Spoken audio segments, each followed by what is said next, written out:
আমাদের র‍্যাব সদস্য যে তাকে ডাকতেছে তার কোলে চলে যাচ্ছে। সে স্বাভাবিক ছিল না। বাংলাদেশে আবারও ঘটেছে চাঞ্চল্যকর একটি ঘটনা। মাত্র ৪ বছরের ছোট্ট তানহাকে অপহরণ করা হয়েছে একদল প্রতারকের হাতে। তারা ব্যবহার করেছে এমন এক ভয়ঙ্কর রাসায়নিক যার নাম ডেভিলস ব্রেথ, যা কয়েক সেকেন্ডেই মানুষকে অজ্ঞান করে দিতে পারে।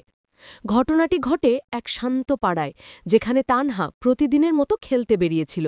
হঠাৎই এক অপরিচিত ব্যক্তি তার সামনে এসে বলে, বাবা মা তোমাকে ডেকেছে। তানহা কিছু বুঝে ওঠার আগেই তার মুখে স্প্রে করা হয় এক অদ্ভুত গন্ধযুক্ত রাসায়নিক। এটাই ছিল সেই ডেভিলস ব্রেথ বা স্কোপোলামিন, যা মানুষকে সম্পূর্ণ অচেতন করে ফেলে এবং নিজের ইচ্ছার বিরুদ্ধে কাজ করায়। এরপর শুরু হয় আরও বড় প্রতারণা।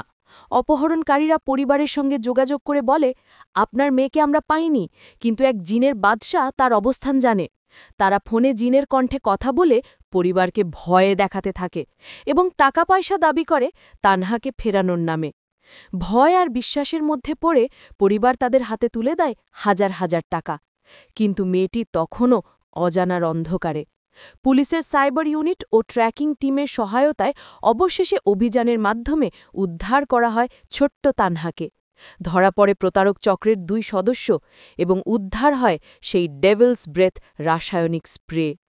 পুলিশ জানিয়েছে এটি এক ধরনের নিষিদ্ধ ড্রাগ, যা মূলত দক্ষিণ আমেরিকা থেকে ছড়িয়ে পড়ছে। এই পদার্থ ব্যবহারে মানুষ সচেতনভাবেই নিজের নিয়ন্ত্রণ হারায়। তাই এটি বিশ্বজুড়ে পরিচিত সবচেয়ে বিপজ্জনক অপহরণ অস্ত্র হিসেবে। এই ঘটনা আমাদের মনে করিয়ে দেয়, প্রতিদিনের জীবনেও লুকিয়ে থাকতে পারে ভয়ঙ্কর প্রযুক্তি আর প্রতারণার ফাঁদ। তাই সন্তানদের একা বাইরে পাঠানোর আগে সতর্ক থাকুন, আর অপরিচিত কারো সঙ্গে কথা বলতে নিষেধ করুন। এমনই বাস্তব, ভয়ঙ্কর এবং চমকপ্রদ খবর পেতে চ্যানেলটি খবর রূপান্তর সাবস্ক্রাইব করুন।